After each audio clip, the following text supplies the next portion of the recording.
And one of the biggest epiphanies I had was the markets run on a time-based delivery schedule.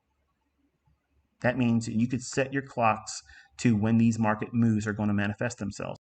And if you limit to your trades to these specific times of the day, and if you get a win and you get out of that trade, whether it's premature or not, you stop. You stop. Okay?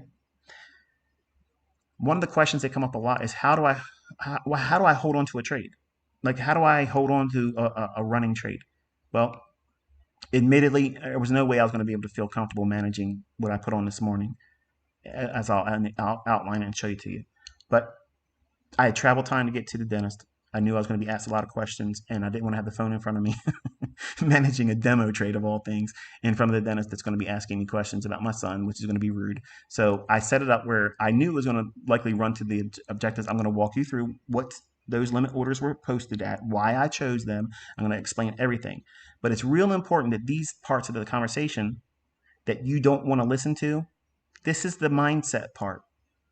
This is why I know when everybody else talks shit about what I teach and what I do and what I know, and I can do next week, next year, even 25 years if the Lord gives me that much time, this stuff's going to work the same way.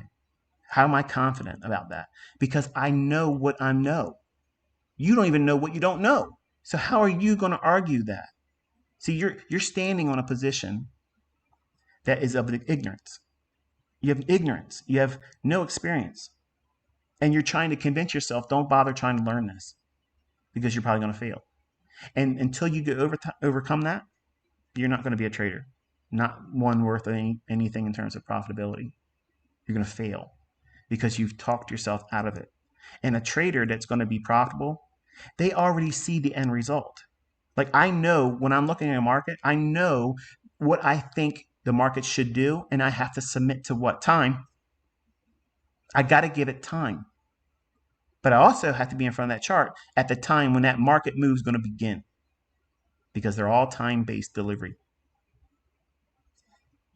We're in this consolidation.